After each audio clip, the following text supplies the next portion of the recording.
Bonsoir à tous, bonsoir Didier, merci d'être avec nous ce soir pour ce nouveau webinaire. Didier Paclin, vous êtes professeur titulaire de la chaire de leadership en pédagogie de l'enseignement supérieur de l'Université de Laval et vous nous rejoignez aujourd'hui pour intervenir sur le sujet traité par le réseau de la pédagogie durant toute l'année autour de la diversité des profils étudiants et la diversité des parcours. Vous allez intervenir aujourd'hui sur la conception universelle des apprentissages et puis vous avez choisi aussi de venir nous parler des repères qui étaient peut-être aussi à réobserver et à réinterroger. Est-ce que c'est tout bon pour vous? Eh bien, dans ce cas-là, je vous laisse la main. Bonjour à toutes et à tous.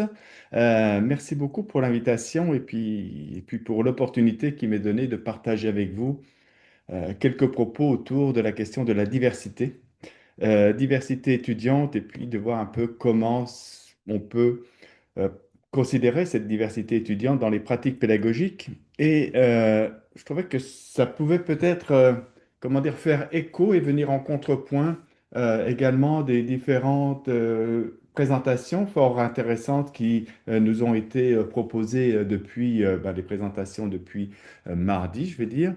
Peut-être en termes de complément, en termes de... vous allez voir un peu ma position que je pense important de, comment dire, préciser dès le départ. Ma position, elle est debout présentement, mais c'est pas ça qui vous intéresse. C'est une position qui est ancrée, comment dire, une posture qui est ancrée dans ce que l'on nomme la pédagogie humaniste, c'est-à-dire une pédagogie qui reconnaît certes l'importance des contenus, mais surtout, je veux dire, cette perspective éducative qui consiste à accompagner l'autre dans son propre développement. Et cet autre, il est pluriel, il est multiple. Bien sûr que différents termes ont été utilisés ces dernières années et je voudrais revenir sur sur ces différents éléments. Sachant que le principe de base de mon intervention est assez simple, vraiment très simple. Nous sommes tous parents et nous sommes tous différents. Nous avons tous le même patrimoine génétique à quelques acides aminés près qui parfois sont un peu mutés, etc. Mais globalement, quand même, on a de fortes ressemblances. On a de fortes ressemblances, bien sûr, avec, comment dire, des concrétisations de notre patrimoine génétique qui font que ce que nous sommes, mais également toute l'épigénétique, tout notre environnement, qui fait que, également, ça contribue à, comment dire, nous construire, parfois à nous déconstruire, mais et parfois également à nous reconstruire. Et merci, Carole, je t'ai pas demandé la permission, mais je me suis permis de prendre cela. Et tout ça, ça nous amène à considérer que la réussite, encore faudrait-il que nous la définissions, mais on va peut-être aborder cela un peu, elle ne passe pas par un seul chemin et que justement, il y a une diversité. Une diversité qui, je pense, doit reposer sur un principe fondamental qui est entre autres le non-jugement. Et le non-jugement qui nous amène aussi à un autre rapport à l'évaluation, mais pourra voir ça. Pourquoi s'intéresser à cela? S'intéresser à cela, non pas parce que c'est un phénomène nouveau, mais parce qu'il y a eu une préoccupation sociale, sociétale qui fait que ces différences ont été en quelque sorte mises de l'avant de la scène sociale, même politique, et pour dire, ben voilà, oui, il y a des différences, on les accepte, avec une multiplicité de différences, bien sûr. Une multiplicité de caractéristiques, je vais vous en ai cité quelques-unes ici, mais remarquez tout de suite que l'approche que je vous propose pour réfléchir à cette question de l'inclusion, et je reviendrai là-dessus tantôt, n'est pas du tout une approche médicale. C'est une approche holistique qui considère l'individu dans ses différentes dimensions, dans ses différentes préoccupations, qu'elles soient physiques, psychiques ou physiologiques. Donc, c'est ça vraiment pour moi quelque chose d'important. Et dans ce que l'on appelle également de ce côté-ci du Grand Lac, une approche intersectionnelle, mais je n'ai pas voulu aller trop loin dans cette dynamique-là parce que je sais que parfois certaines personnes ont une petite gêne par rapport à cette certaine dimension de l'intersectionnalité. Et tout ça, bien sûr, ça nous amène à des défis multiples. Mais des défis multiples qui sont, comment dire, sans qu'il y ait de lien de causalité, parce que je pense qu'il faut absolument quitter cela, même si Bourdieu a fait un bon job, etc., avec son pote Passeron, mais c'est vraiment d'appréhender les choses d'une manière plus, comment dire, interactionniste. plus interactionniste de dire, mais ces diversités, au fond, il y a la diversité intrinsèque des sujets, si je puis dire, mais il y a aussi des diversités extrinsèques environnementales et qui font, par exemple, par l'apparition du numérique, ce que j'appelle la colonisation par le numérique de différentes activités, ouvre à la fois de nouvelles potentialités, de nouvelles possibilités, tout comme elle l'exprime aussi des diversités, elle permet à des diversités de s'exprimer, mais également elle vient créer un certain nombre d'obstacles. Ce qu'il y a également dans la diversité, il y a la diversité, bien sûr, que je ne vais pas nier, puisque étant un dysorthographique, dyspraxique, dyslexique, je ne vais pas du tout nier ces dimensions-là, mais surtout, c'est qu'il y a une évolution du rapport au savoir qui fait que ça introduit une diversité entre l'idéal type que peuvent avoir les institutions éducatives et les acteurs de ce que devrait être ou de ce qu'est dans le fantasme le rapport au savoir et ce qui est la réalité du rapport à l'apprendre. Et donc, il y a des diversités qui se construisent dans ces écarts, dans ces différences, qui sont, à mon avis, importantes à considérer, et des diversités aussi qui sont renforcées par le fait que l'apprentissage, la formation, même si ça n'a jamais été le cas, parce qu'il faut sortir de ce mythe-là, mais se fait de plus en plus en dehors de l'école, en dehors de ce qui est institué et même instituant. Donc, dans une multiplicité de spatialités qu'il faut que les contextes d'apprentissage, les contextes de développement de savoir, de capacité et peut-être de compétences, bah, s'exercent dans une diversité qui est, et je m'excuse de vous décevoir, mais qui est en dehors de votre contrôle, de notre contrôle à toutes et à tous. Petite parenthèse, une étude que j'avais faite en 2015 auprès de 3500 et quelques étudiants français montrait que, par exemple, que en sciences sociales, 86% des activités d'enseignement-apprentissage étaient réalisées en dehors de tout contexte académique. Non pas qu'il n'y avait pas de prescription, mais c'était en dehors. Et tout ça, donc, ça amène à cette différenciation et une différenciation aussi qui est très marquée par l'accélération des temporalités. Il en a été question mardi matin. Mais au-delà de cette accélération de la durée dont il était fait mention, eh bien, il y a également derrière ça la question de comment aujourd'hui, de plus en plus, je veux dire, s'opposent les temporalités rapides des technologies versus les temporalités longues des processus d'apprentissage. Donc tout ça, en fonction d'un certain nombre d'éléments, à la fois internes et externes au sujet, eh bien, génère un certain nombre de diversités. Et puisque je préfère appeler de singularité plurielle. Ce n'est pas qu'un jeu de mots, c'est vraiment pour dire que, parce que la diversité, aujourd'hui, je trouve qu'il y a un enjeu social, c'est qu'elle ne doit pas devenir, à mon sens, mais je l'assume, et si on n'est pas d'accord, c'est pas grave, mais un objet de revendication. Par contre, l'acceptation des singularités, oui, doit être un projet politique. Donc tout ça, bien sûr, ça a des conséquences, hein. Si on reprend certaines comment dire, conclusions de l'UNESCO, bah, ça joue sur l'interruption de l'apprentissage, mais ça joue aussi sur plein de choses. C'est ça qui est fou, parce que, si vous voulez, sur l'exacerbation des inégalités sociales, enfin, je ne vais pas revenir dans tout le détail, mais il faut bien voir que ce n'est pas uniquement dans l'acte d'apprendre quelque chose. C'est-à-dire que ces inégalités, ou en tout cas cette diversité, en fait, peuvent se traduire dans des contextes qui sont actualisés de manière différemment et qui rendent, qui fondent en fait l'édification d'un certain nombre d'obstacles que vont rencontrer les personnes. Et pour autant, le, et je pense qu'Arnold doit être quelque part, parce que cette-ci, j'ai dû l'apprendre à Nantes, mais si j'avais été à l'UPHF ou si j'avais été à Lille, j'aurais fait la même chose. J'aurais pris mes petites photos et au fond, la diversité, qu'est-ce que c'est? Ben, vous voyez, la conclusion, c'est des places pour les PMR. Et ça, c'est une vision vraiment très, très réductrice de ce qu'est la diversité, de ce qu'est l'inclusion. Non pas que les personnes qui sont en situation de mobilité réduite n'aient pas, je veux dire, n'aient pas à penser à leur positionnement.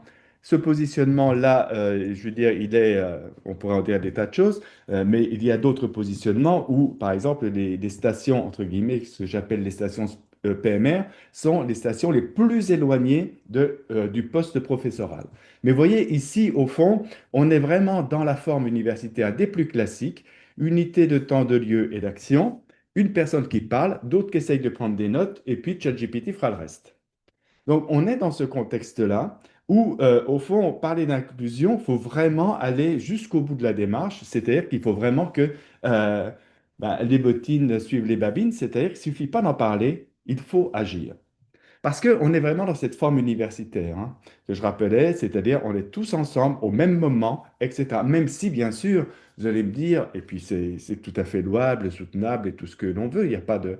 on va faire une licence en 2 ans, 3 ans, en 4 ans, en 6 ans, mais ceci n'est qu'une petite partie, comment dire, de la prise en compte des diversités. Comme on va voir, la diversité, il y a la diversité, si vous voulez, que l'on va aborder je veux dire, au niveau macro, c'est-à-dire du parcours, mais les diversités qui sont à aborder aussi dans les actes du quotidien au niveau micro de la scénarisation pédagogique, ce sur quoi je reviendrai tout à l'heure. Et on voit bien que nos organisations, alors c'est vrai pour celles et ceux qui me connaissent un peu, vous savez que j'ai un goût particulier pour l'espace, mais si vous voulez, le fait par exemple que les personnes comment dire, l'apparition des technologies, il faut bien voir par exemple que l'apparition des technologies a entraîné, comment dire, un éloignement, comment dire, de la distance enseignant-étudiant. Vous allez comprendre tout de suite. Vous voyez là, il y a une personne enseignante. Ça, c'était à Caen, donc c'est un amphithéâtre de Caen, peu importe. Et vous voyez qu'au fond, la projection a été mise au-dessus de la personne. Bien sûr, parce qu'il faut que le maître, qui est l'acteur principal, conserve toute sa présence. Évidemment, on ne va pas le cacher. Et donc, ça produit quoi? Ben, ça produit que là où, quand j'étais au 1, 2, 3, au cinquième rang, je pouvais être à peu près à la hauteur des yeux de la personne, ben là, il faut que je lève la tête.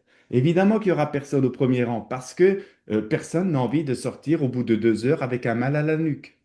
Donc, tout ça pour dire que les questions de la diversité, de l'inclusion, etc., se cachent aussi, enfin, les éléments de solution vont se cacher dans ces petits détails du quotidien, mais qui font que, bah, sans le dire, il y a des formes exclusives de la relation ou de la distanciation pédagogique qui vont s'opérer.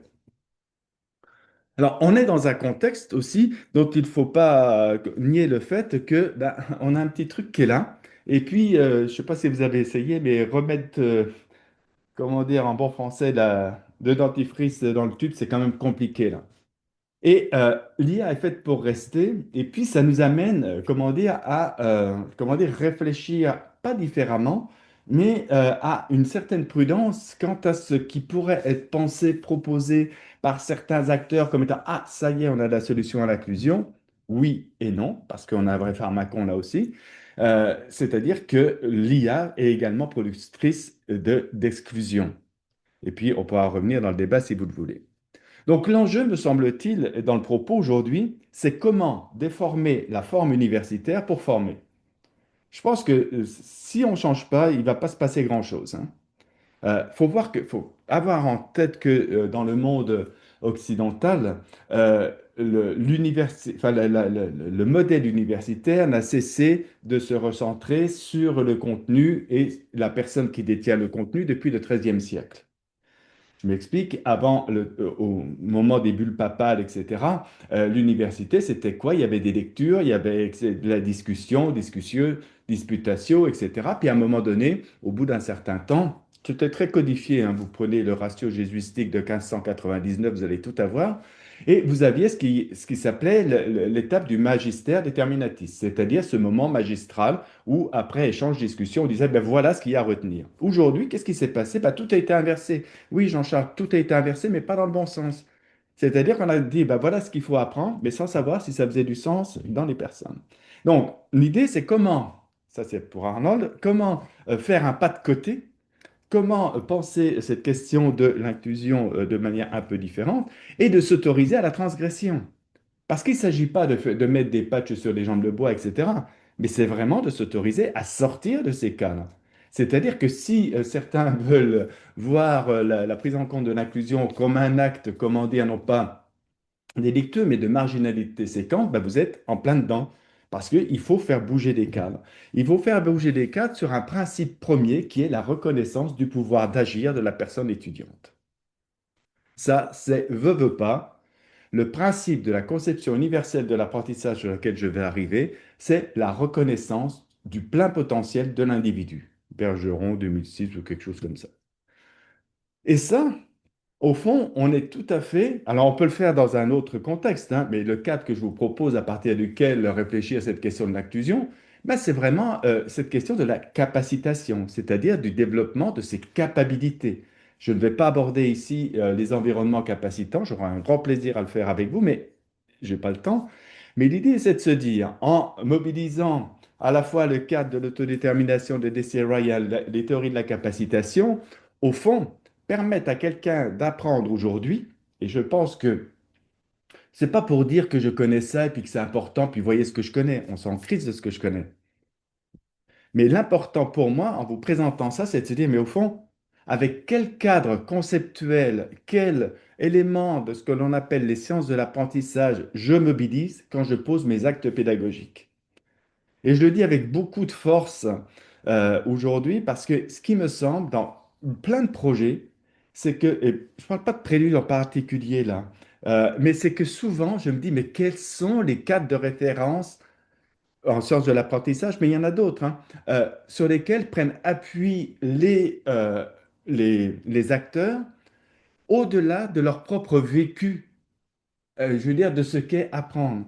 Sachant qu'il faut arrêter de penser qu'en face de nous, nous avons des mini-moi, des autres moi. Non, non, il faut arrêter avec ça. Ah oui, moi de mon temps, on travaillait. Non, mais attends, vous rigolez là? C'est comme quand on dit ils trichent. Ah oui, que ceux qui sont présents aujourd'hui, je ne sais pas combien vous êtes, mais ne faites pas ce que je vais vous demander de faire.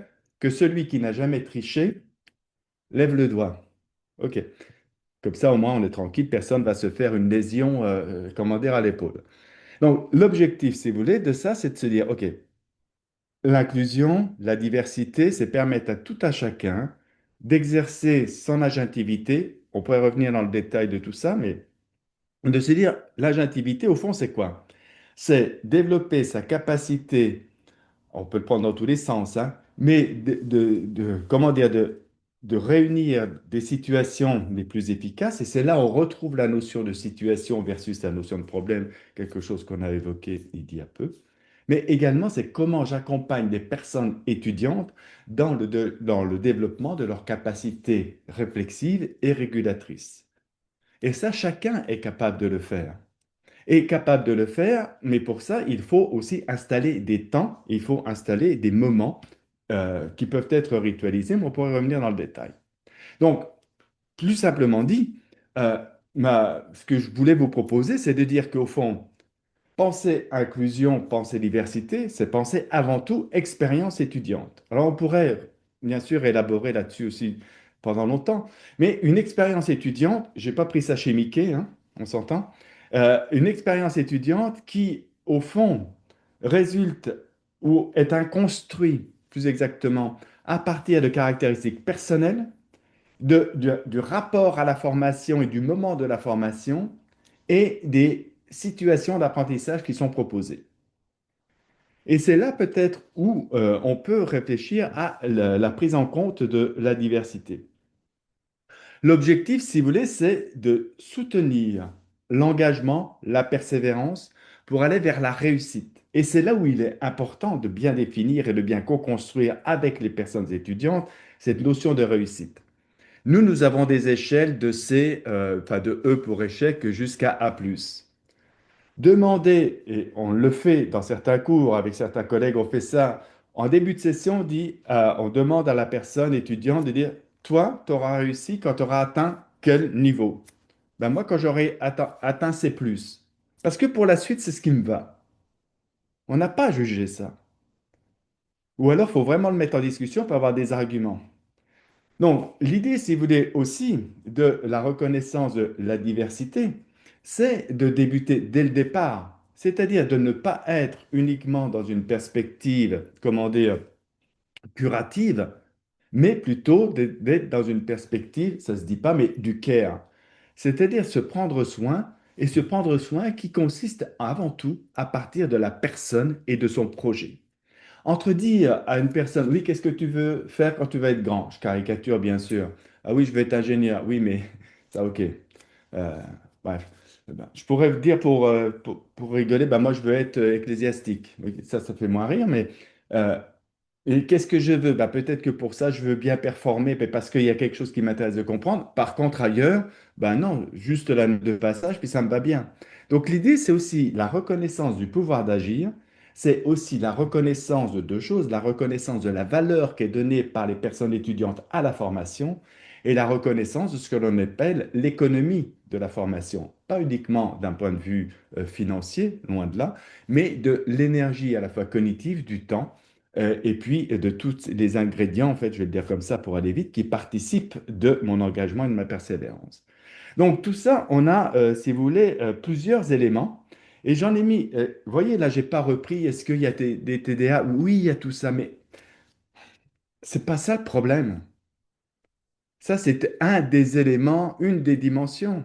Le trouble de l'attention, tout le monde, enfin, bien sûr que c'est pas au même niveau, etc. Mais arrêtons, enfin, moi je dis arrêtons avec ça pour considérer l'ensemble des dimensions. Et vous voyez, par exemple, dans l'inclusion, je l'ai mis exprès parce que moi, c'est quelque chose que je documente, mais par exemple, la durée de déplacement domicile-campus est un facteur d'exclusion.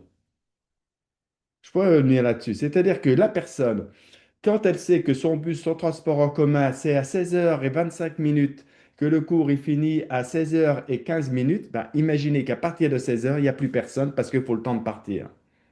Donc, comment aussi, alors, c'est pas qu'anecdotique ces éléments-là, parce que derrière ça, il y a des effets de socialisation. Il était fait mention du cadre de Tinto ou Kember ce matin. Bah oui, ben allons-y, allons jusqu'au bout, puis essayons de comprendre qu'est-ce que ça veut dire concrètement. Donc là, je vous partage certains éléments qui vont jusqu'à la situation d'emploi et surtout des choses, par exemple, que l'on traite très très peu, qui est le rapport à l'apprendre. Pour ceux qui aiment bien Charlot, j'en ai déjà parlé, mais c'est voilà. Donc tous ces éléments-là qui participent aussi de la différenciation du rapport qu'ont des individus d'une classe donnée, pas d'une classe donnée, à une institution éducative, au savoir et à leur projet. Donc, pour ça, bien sûr, comment on procède, parce que c'est bien beau de raconter ces histoires-là. Eh bien, on va aller rechercher quelque chose qui est assez classique.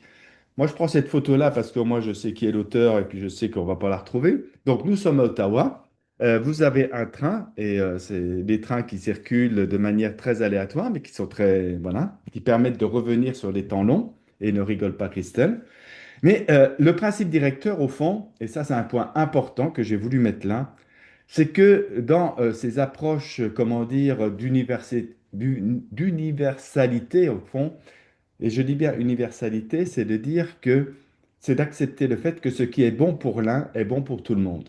Sauf que je ne sais pas quand est-ce que ça va être bon pour l'autre, mais je lui offre un ensemble de possibles, de potentiels qu'il pourra actualiser au moment où lui en exprimera le besoin. C'est-à-dire qu'à un moment donné, le fait d'enregistrer des vidéos pour des personnes qui sont en mode asynchrone, ben, n'oubliez pas que c'est très utile pour les personnes qui sont en mode synchrone et qui aiment revoir le vécu parce il leur semble qu'il y a des choses qui leur a échappé. Donc au fond, ce que l'on fait pour l'un va servir pour tous, sauf que tout ça, c'est hors de notre contrôle. Et là, l'un des enjeux de la CEA, en termes de posture, en quelque sorte, c'est d'accepter le lâcher-prise.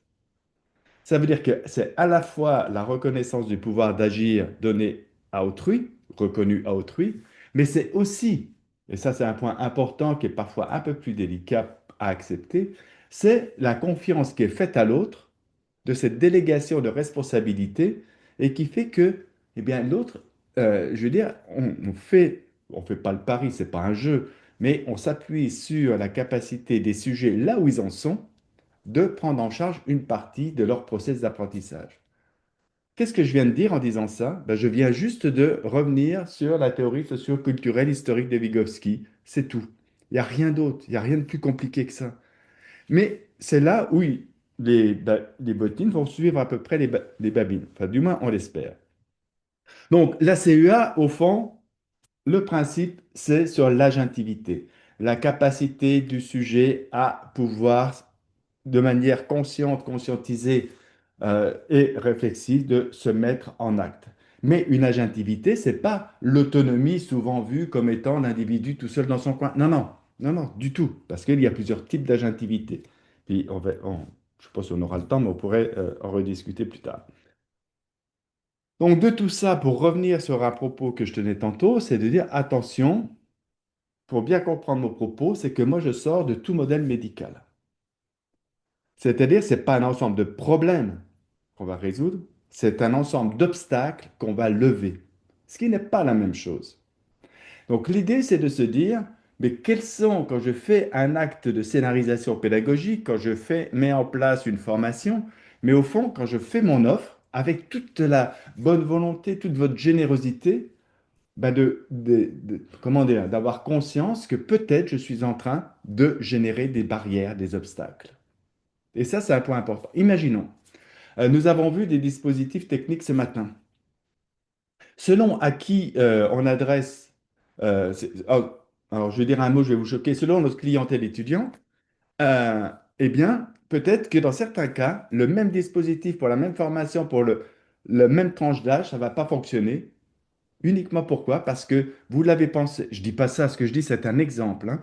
Ça a été pensé pour une utilisation sur laptop, et là, au fond, l'utilisation ordinaire, c'est sur téléphone intelligent avec des connexions pas très fiables, parce que vous êtes dans une zone géographique qui fait que, enfin, les apprenants.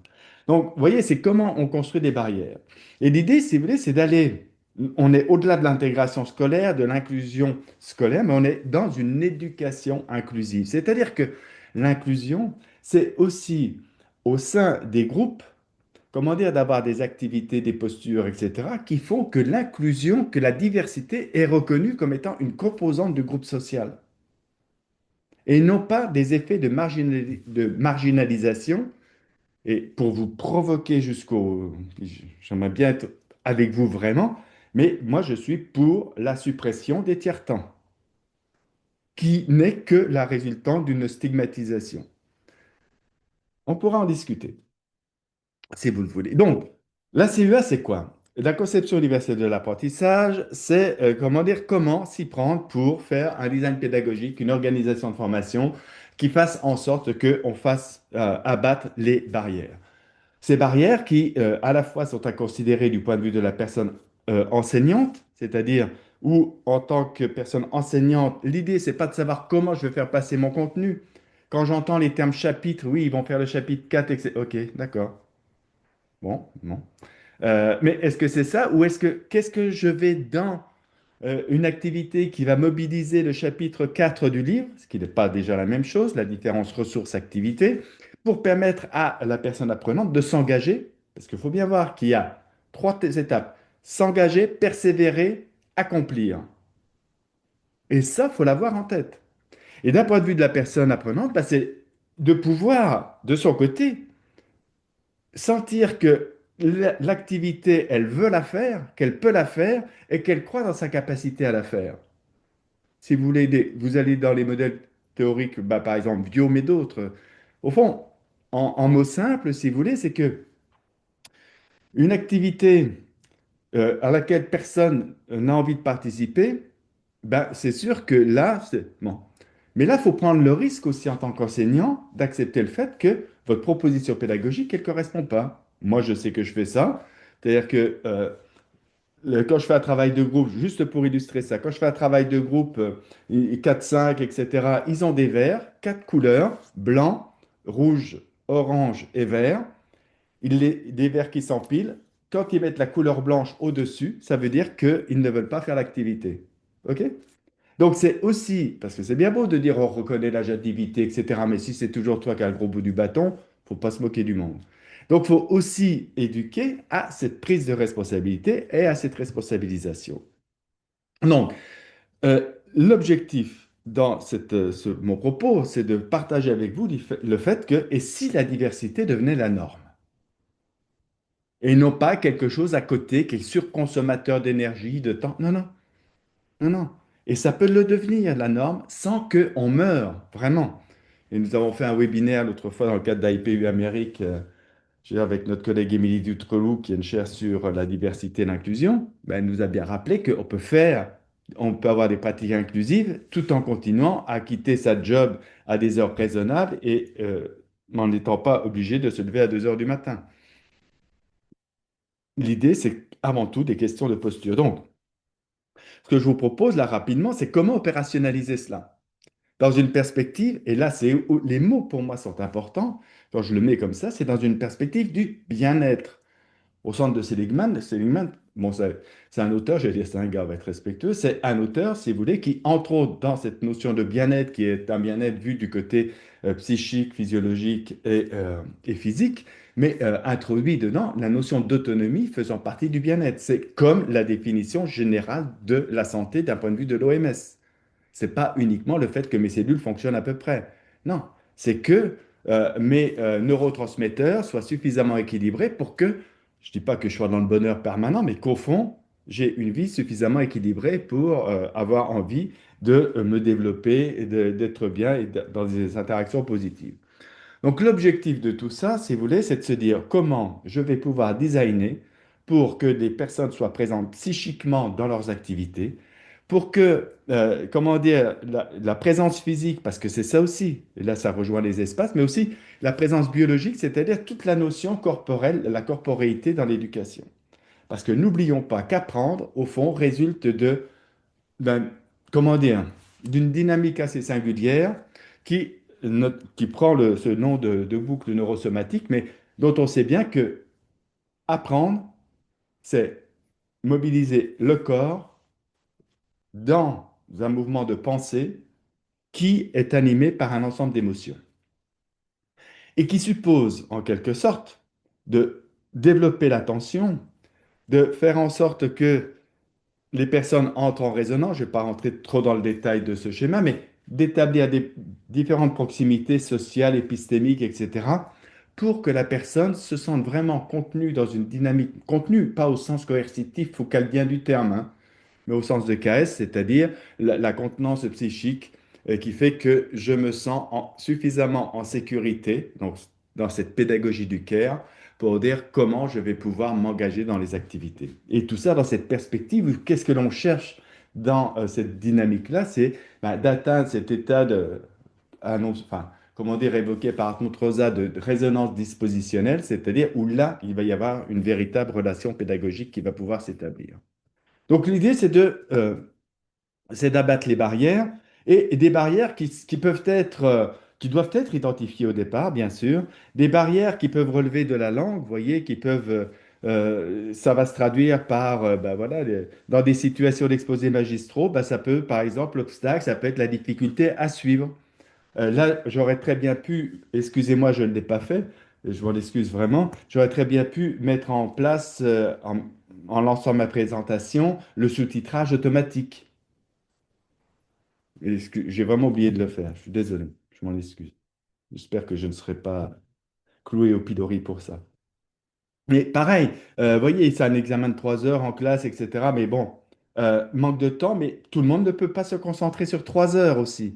Donc, vous voyez, c'est pas en donnant plus de temps que la personne va pouvoir se consacrer plus, parce que c'est déjà en ayant trop de temps qu'elle ne se consacre pas, enfin qu'elle ne se concentre pas.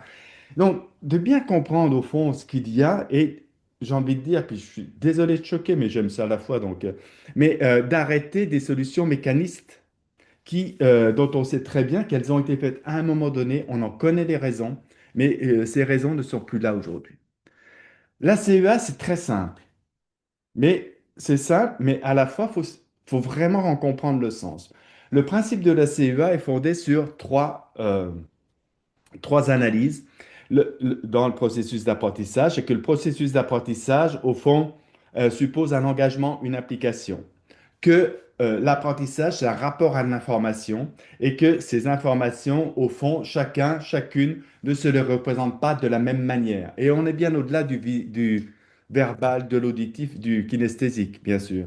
Et que apprendre, ben, c'est la résultante d'un acte social qui s'appelle des interactions, les feedbacks. C'est aussi simple que ça. Et c'est étayé d'un point de vue des études de neurosciences, etc. Donc, on peut considérer que c'est à peu près une valeur. Mais surtout, il ne faut pas s'arrêter à ça, parce que quand on a dit ça, on a tout dit et rien dit.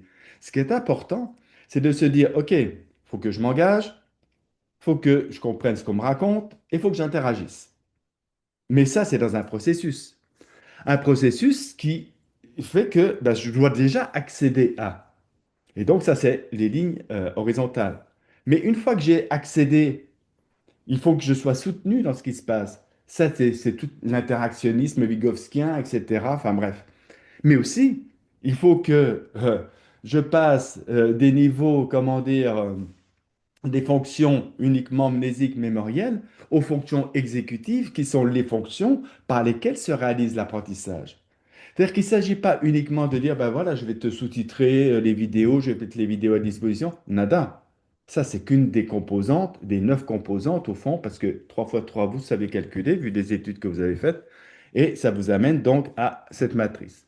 Je ne vais pas rentrer dans le détail, vous aurez le support si vous le souhaitez, mais l'idée, c'est ça. C'est-à-dire que là, on a tout un ensemble d'éléments qui nous permettent de dire, OK, comment j'accueille les intérêts et les identités des personnes?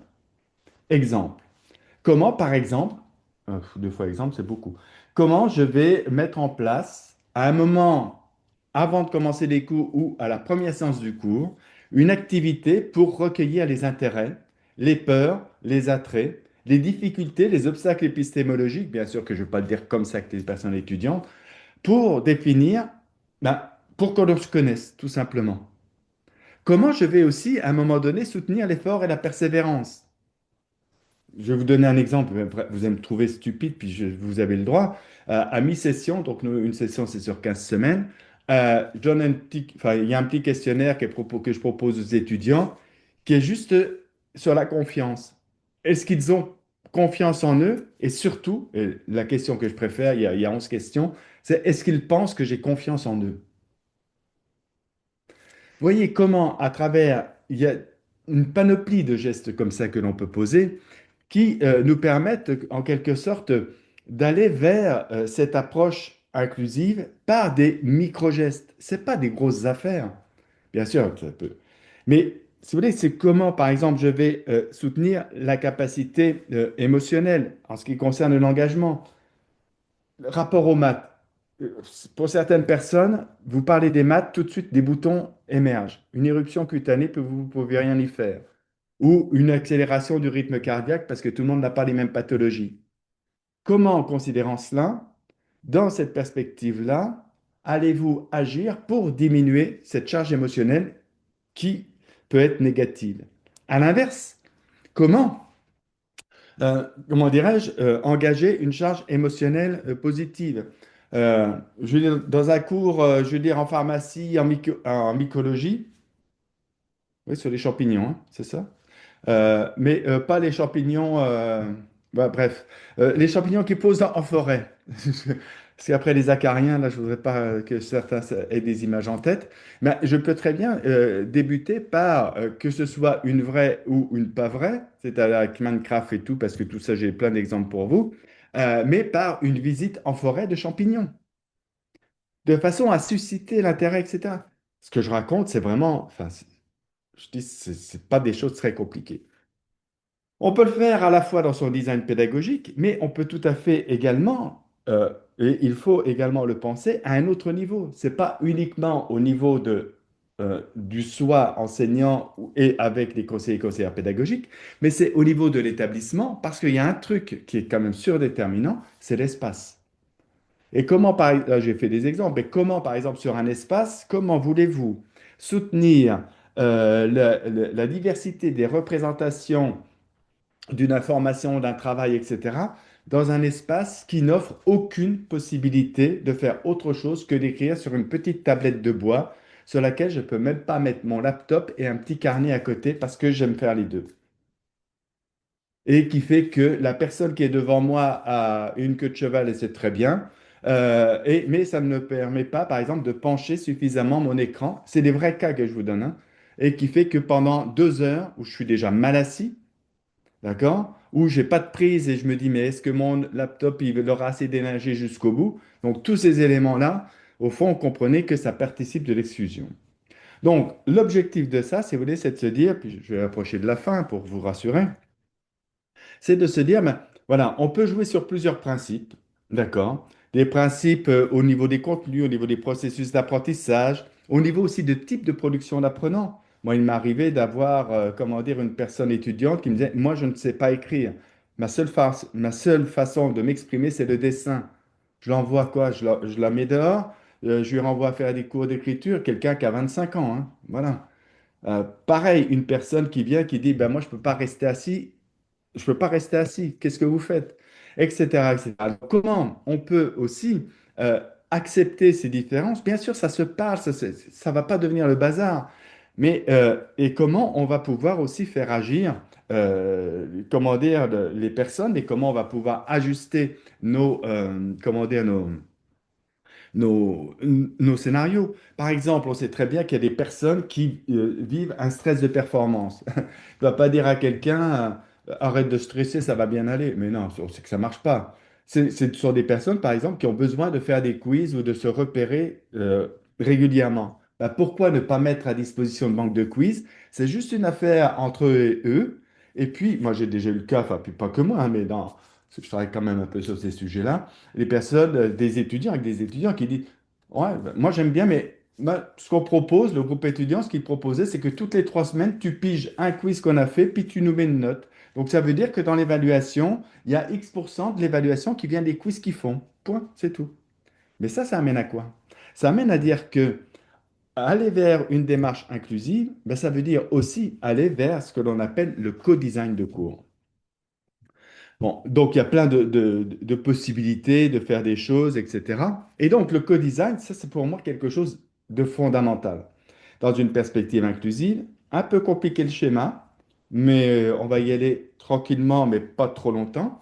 Au fond, l'idée, c'est de se dire, quand je fais une activité, la première des choses, si on reprend la matrice de la CEA, c'est de dire comment je vais mettre en place des activités qui vont permettre aux personnes de s'engager. Ce que j'appelle une découverte impliquante, c'est-à-dire que des activités qui font que, un, je connais mieux les étudiants et que, deux, j'apprécie, mais au sens, parce que je ne veux pas dire mesurer, mais je prends de la donnée sur le rapport qu'ont les étudiants par rapport à ce qu'il y a, les objectifs, la compétence à développer et tout.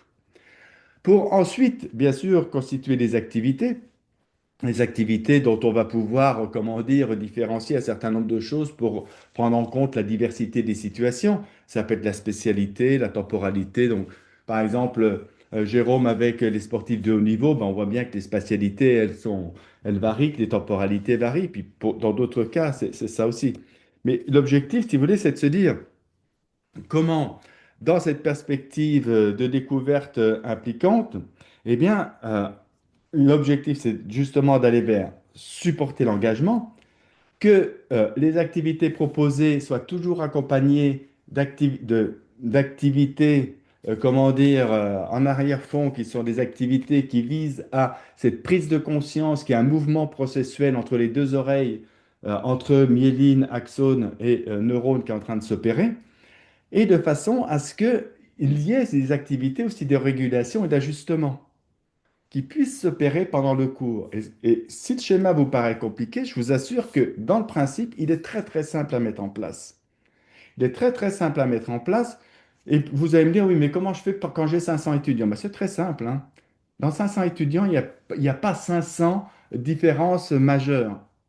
Et puis là, on applique la loi de Pareto et déjà, c'est déjà pas mal. C'est-à-dire que, exemple, si vous proposez à des étudiants, ben voilà, euh, toutes les semaines, si vous les voyez, moi c'est ce que je fais toutes les semaines, etc., 48 heures avant, vous avez la possibilité de vous exprimer, et de m'envoyer vos expressions sur l'informat donné, sur qu'est-ce que j'ai appris, qu'est-ce que j'ai du mal à comprendre et qu'est-ce que je veux plus comme activité. Eh bien, moi, je peux vous dire qu'une fois que j'ai pigé une vingtaine de ces réponses-là qui font pas des pages et des pages, c'est quelques lignes, ben, ça me permet d'ajuster la suite. Et puis de dire aux étudiants pourquoi l'ajustement, il se fait comme ça. C'est au fond comment, je veux dire, en ajustant, dans cette régulation aussi, en cours d'action, eh bien, on va participer au renforcement de l'implication. Mais une implication, parfois, qui peut, comment dire, s'arrêter parce que le cours également qui avait été choisi au départ, bien, ne correspond pas à la fois à la disponibilité de l'apprenant. C'est pour ça que nous, dans nos organisations de ce côté-ci du Grand Lac, il y a cette possibilité d'abandon dans les premiers jours qui suivent le début de la session. Pour ça aussi que le rapport à l'inclusion, le rapport à la diversité, on ne le vit pas pareil. Et il y a des outils aussi très opérationnels, hein. Je veux dire, là, vous en aurez, etc., sur comment, pour savoir est-ce que je suis inclusif ou pas, ça joue pas. Et pour terminer, je dirais que là, une des opportunités qui peut vous être offerte, eh bien, c'est à travers les outils d'IA. Et de se dire, là, je ne vais pas entrer dans le détail, mais je vous ai mis ici, comment dire, un ensemble de possibilités d'utilisation des outils d'IA pour, comment dire, aller dans cette perspective inclusive. Je vais prendre juste un petit exemple. Imaginons que vous disiez à des personnes, bon, il y a un article, il faut absolument le lire parce qu'il est vraiment fondamental dans nos affaires, il faut le lire. Il n'y a pas d'autre choix, il faut le lire. Et c'est plate de lire un article des fois. Ben, vous pouvez très bien dire, OK, pour ceux qui préfèrent commencer par une histoire qu'on leur raconte, ben, vous utilisez un outil qui commence par N, qui finit par M, et puis vous allez dire, ben voilà, par rapport à ça, fais-moi une vidéo de 5 minutes, il ne sait pas vraiment faire moins, hein. Et puis, vous allez proposer ça aux étudiants. Et puis, si vous dites, oui, mais il y a peut-être des personnes qui préfèrent les dialogues, et ben, ça va être le même texte, mais qui va être dialogué. Ça peut être aussi des résumés, ça peut être des flashcards que vous faites. Enfin bref, on a là quelque chose, c'est sûr que ça permet de gagner du temps pour les faire et ça permet de rejoindre une diversité. Je ne suis pas en train de faire la promotion des IA, c'est juste pour dire que par rapport à ces attendus d'une approche inclusive, on a des possibilités qui font qu'on n'est pas obligé de mourir pour s'intéresser à l'autre. Que retenir de ça? Ben, retenir de ça, c'est que la prise en compte des caractéristiques personnelles, eh bien, au fond, on doit avoir en tête pour ça des éléments plus contextualisés que j'ai repris ici, notamment sur le sentiment, sur la confiance en soi, sur les styles d'apprentissage, mais pas les styles d'apprentissage. Moi, je suis plutôt en référence aux praticiens réflexifs, Kolb, etc. Donc, on n'est pas du tout dans ce on a vu ce matin. Mais l'objectif, si vous voulez, c'est de se dire, OK, aller vers l'inclusion, c'est considérer l'individu dans sa diversité, certes, mais avec également des choses qui nous appartiennent en tant que pédagogue, en tant qu'institution, et surtout d'accepter que des choses ne nous appartiennent pas, ne vous appartiennent pas. Et ça, c'est un élément important. C'est-à-dire qu'il faut aussi avoir ce lâcher-prise sur le fait que aller de l'exclusion à l'inclusion, bien sûr, c'est reconnaître cette diversité, c'est accepter, et c'est là où on rejoint enfin, une notion que j'essaie de développer qui est ce qu'on appelle l'alliance pédagogique, qui, dans la filiation de l'alliance thérapeutique, qui en médecine reconnaît le patient comme étant un partenaire acteur du soin, eh bien là, l'étudiant est un partenaire acteur de la conception, de la mise en œuvre de l'offre pédagogique. Ce n'est pas uniquement l'acteur au sens pédagogie active. Non, c'est un acteur, producteur, co-auteur de la forme pédagogique. Et bien sûr, pour considérer tout un ensemble de groupes, mais l'enjeu de tout ça, c'est d'anticiper, c'est-à-dire de s'y prendre suffisamment tôt, mais aussi d'expliciter. Et là, il y a un enjeu pour nous, enseignants, enseignantes, souvent, qui ont un rôle et une action qui est fondée sur l'implicite. Eh bien, ça nous amène à expliciter et à être dans une approche, dans une pédagogie intentionnelle pour supporter une pédagogie attentionnelle, c'est-à-dire qui va supporter l'attention des uns et des autres. Tout ça en se disant que c'est en choisissant, en permettant à chacun de choisir son propre chemin, parce que bien sûr de manière étayée, contenue, mais sans doute est-ce là, en tout cas, je poursuis, euh, continue à croire à cela, que c'est en prenant ces voies-là, ces directives-là, que on réinstalle, comment dire, un climat, comment dire, plus serein dans les activités pédagogiques et où peut-être où on peut réinviter le désir et le plaisir d'apprendre et en tout cas de réenchanter l'acte d'enseignement. Merci. Plusieurs ouvrages si vous voulez. Ah, et puis si vous voulez continuer là-dessus, n'oubliez pas, du 14 au 16 octobre 2026, nous organisons à Québec la deuxième édition du colloque Diversité et réussite, avec trois mots-clés, engagement, bien-être et capacitation. Merci. Merci beaucoup, Didier.